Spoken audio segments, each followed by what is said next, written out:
Beetlejuice. We're here to review that movie. We're not going to say it a third time because we're not ready to summon him. So we're going to tell you what we think of the film and if it's a good installment to this nice franchise now, I would say. Yeah. I'd like to say that the returning cast did a great job. Michael Keaton nailed it again. He's just a great actor. Everything I've seen him in, he's really good. Mm-hmm. He goes full into it. And I think, they really captured the spirit of the original. I won't say it's as good as the original, but I feel like they definitely did a good job with the special effects on this film. I like the practical effects use, and the little bit of CGI or the CGI you see is not that bad at all. It definitely felt like one of those films where they're actually on location. I think a lot of films these days, they do a lot of CGI, and this one felt like it was more on location. I think they did a good job with adding new, interesting dead characters in this film. But let's focus more on the plot itself. Now, if you've seen the trailer, you have an idea how the film is going to go. And I think they took a good direction with the series itself. And so the plot is that Lydia is still be able to see ghosts, and she becomes like a medium. The movie starts with her show, and she keeps seeing Beetlejuice. So she keeps seeing Beetlejuice. That frightens her. She still feels scarred from the effects of the first movie. In this film, she has a daughter, and they're not in a good relationship right now. Kind of like, Lydia was in the first film. There's not a good relationship with her mom. They're brought back together to the original town because of a death in the family. And so this film focuses on the characters. And so it's actually very character driven. And without going too much detail in the movie, there is a lot of conflict between the characters. And because of that, certain events do happen, which does lead to the world of the afterlife. And as I said, the special effects in this film is really well done. And so you could still feel some of the effects of the first movie. By that I mean, like, you could see that it's practical effects. It's still got the same style of the movie. And I felt like that was very important. If you're going to do a film to the sequel of the first, which we all know it's really hard to do a film this far, since the last one, and still capture the essence and the feel of the first one, you got to go back to what the first one did, and that was the practical effects and the color schemes and the feel of it. And so I'm glad they captured that, but they also, I thought, did a pretty good job of capturing the essence of the characters and their relationships. And it's just so good to see them on the big screen again. We got to see it in IMAX. So we got to see it like right in your face, kind of big, the beautiful sound and everything. So what do you think of it? It's showtime. Beetlejuice was really good. I was looking forward to it. I don't care if a lot of people are like, oh, everyone's like, but I mean, if that's all we're going to get, then I don't care if it's nostalgia bait and stuff like that. Again, Hollywood is putting out nothing but shit in films anyway. Every film now, pretty much every show now, every video game now is all just absolute garbage because they're not making it for the sake of making it. That's why everyone is flocking to watching old stuff. I mean, people they said Gen Z doesn't give a crap about Hollywood right now. And a lot of people are going into the whole stuff like they've been doing. It's not just some hipster thing anymore. It's actually become a thing with everybody. Because that's when stuff is. People are still wanting to watch, older movies. People are going back and watching old movies. Yeah, because everything sucks. So if we're going to be getting nothing but nostalgia bait, like we get more Ghostbusters, we get more Godzillas, we get more frickin' Beetlejuices, I don't care as on it, because usually when they make these, they're not going to make them into crap because they want to sell the tickets. So, kind of a rant there. Unless you're Disney and then you try to ruin Star Wars and everything else that you get your hands on. But that's not what Tim Burton does. That's not what these people do. And I am A-okay with the nostalgia bait because everything else sucks. If they can make an actual Turtles movie that was like the 1990 film nowadays, they'll make a crap load of money. Again, Coraline is still in theaters and the box office. It was like 5 million, then like another 5 million. Now it's like 3-point-something million over the weekend. Come on. We constantly talk about re-releasing stuff. People are going to see those. So hopefully, and I'm pretty sure this movie will do fine. People seem to have enjoyed it. And yeah, it's just a really good movie. So that's the rant portion, if you stuck around all the way to here. But Beetlejuice, Michael Keaton is great. He looks good. Tim Burton, I love Tim Burton. They had Danny Elfman again back doing the music. Blah, blah, blah, blah, blah. Catherine O'Hara. And this time we got Jenna Ortega in here. So we got all very well cast. I think everyone was cast. The guy, Jenna was great as Astrid. Same thing. I liked all the little shrunken head guys. Bob. Bob was awesome. Rest in peace, Bob, though. Yeah. Spoilers. Frickin' Willem Dafoe. I'm always excited to see Willem Dafoe in something, so he did a great job as a police detective guy going after him. No, he's an actor. That was great. The priest guy was good. The boy that she meets, that Jenna's character meets, is really good. Lydia's fiancé, who works with her in her little haunted program, was greatly casted. Everybody was well casted. They did a great job as playing their caricatures. Right at the beginning, when you saw the short guy doing the mopping, spoilers, whatever. I'm like, oh, it's Dan DeVito. I mean, it's who else is going to be when it's the short guy there? Then you hear his voice, and people in the audience still weren't there yet until they had to show his face. It's like, oh, come on, it's Dan DeVito. Like when I hear his face, over there, it's like, Dan DeVito. Cool. So they got Danny DeVito in this. So that was pretty nice. So yeah, everything looked good. All the makeup on them. Simple touches of blues. I like the girl behind the thing in the corn dog, hot dog type outfit. Didn't give a crap. The dad, they still got a way to use him and stuff. So that was pretty fun. With the mom too, it was pretty, didn't see that coming. But that was pretty fun little twist there. I thought that was an interesting twist with the one kid. Yeah. Without spoiling too much. So I was like, oh, okay, yeah. I kind of had a feeling, but not so much for the intent. Yes, definitely. I figured I knew what this character was going to be, but I didn't expect the intent behind it. So yeah, there was neat. Again, it's how it should work. If you're, practical effects shouldn't get rid of CGI, as people say, and CGI shouldn't get rid of practical. They should work with each other. Mm-hmm. So I like that. So they use that. So, you saw little stuff. I still like how they use the little play set for them to model up in the attic. At least they referenced the couple from the first one, at least. Well, I already knew they said something about a loophole, but, it's just you couldn't get them. So it's kind of a way of that. Plus, with how certain things are with a certain one of them. I don't think they want to work with them just like another one. But it was all really good. I liked it. I enjoyed it. I was looking forward to it, so I was enjoying it from start to finish. It was great with the opening credits, with the music and the font and the text. Just showing everything with the Beetlejuice music. It's very Tim Burton again with the musical numbers. I like that he threw those in there. I like the little wedding thing at the end with the MacArthur's Park. And that was really cool. Again, Willem Dafoe is amazing. I love that guy so much. He's so cool. Everything just looked really good. It felt like Tim Burton. It looked like it. I feel like they were all having a good time. Beetlejuice got, enough. Again, I find it hard to believe that they wanted to mimic the screen time from the first film. Sometime, I guess I'm going to have to, when I own it, I'm going to have to watch this in time. I guess someone will time it eventually, because, in the first film, he only appeared 17 minutes in the whole movie.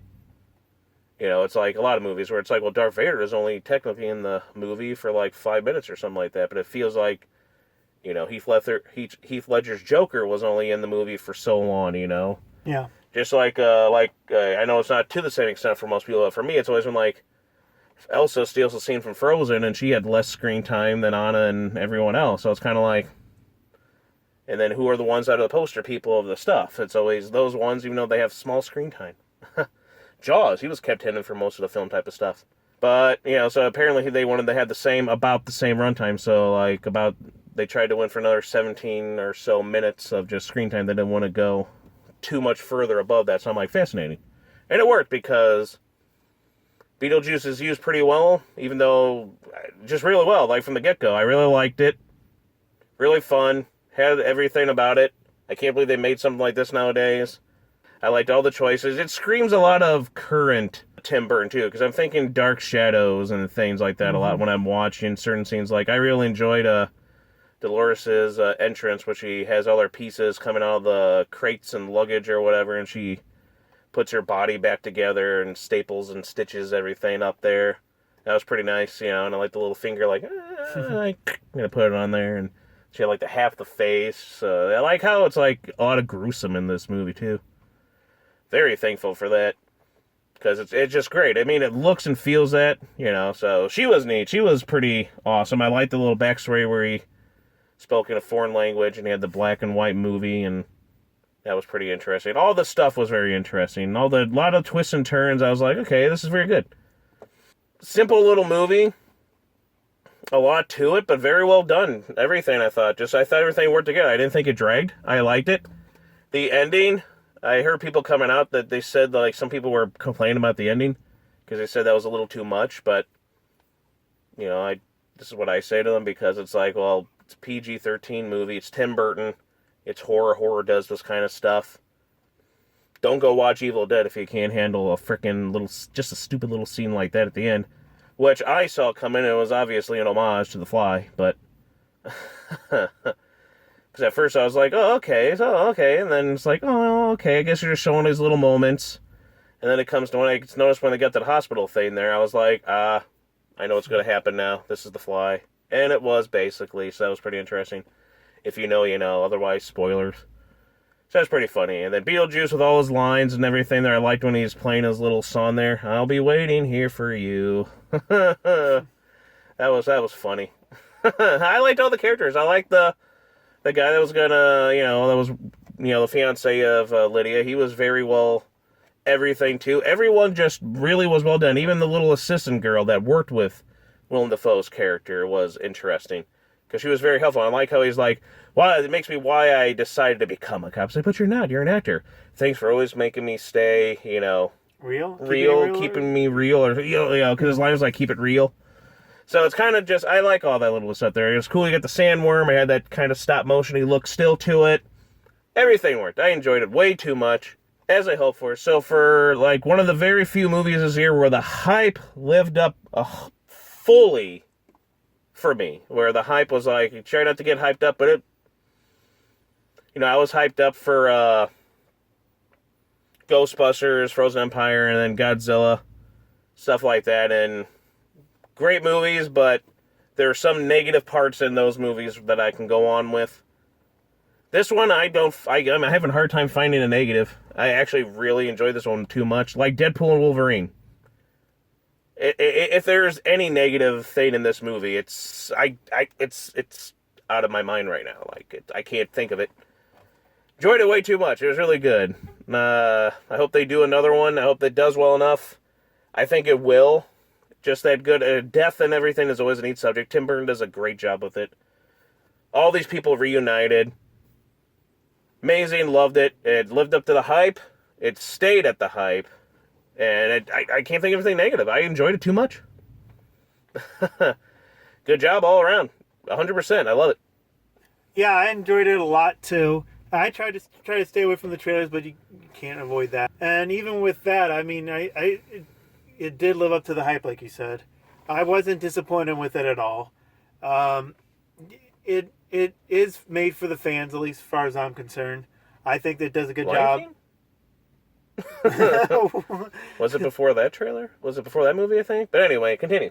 It does play into the nostalgia of the people who actually grew up with the film, or people who've gotten into it since the movie came out.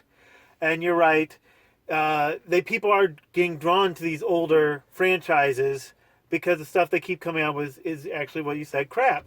And that's why older movies keep showing up in the theaters, because even the theaters know that they can make more money on the stuff. I'm sorry, but again, make a movie like Ninja Turtles 1990, but make it like that. Don't race swap April O'Neil. Don't put no BS politics in the stuff.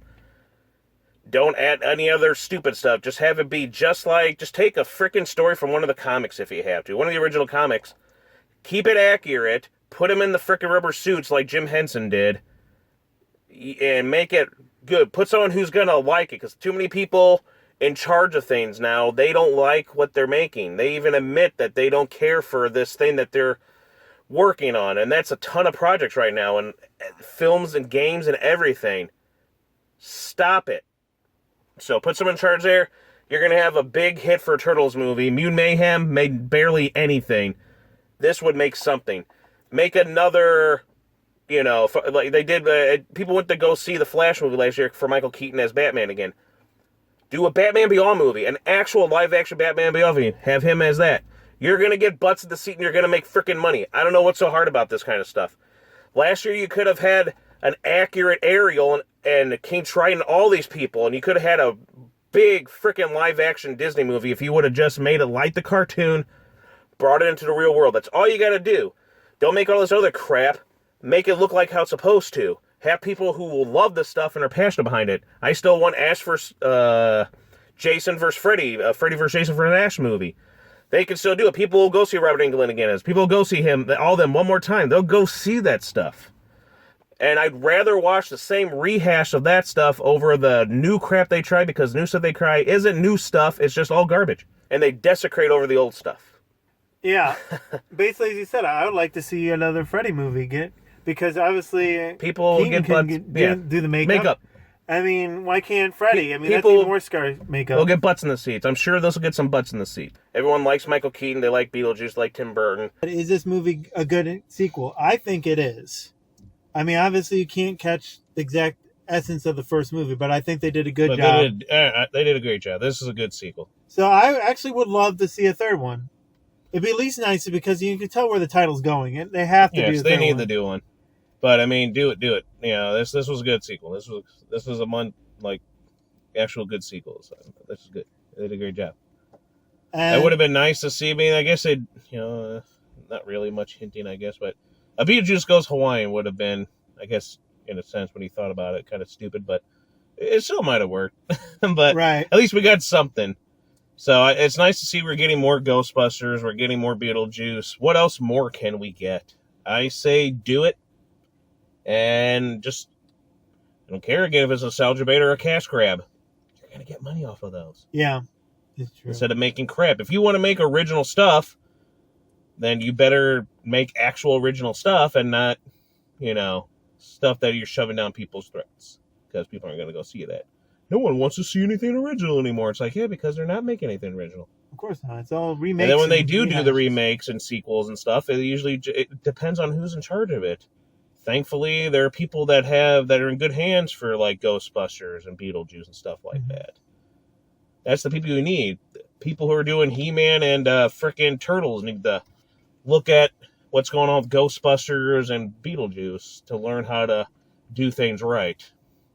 But yes, I love it. Great movie. Very great movie.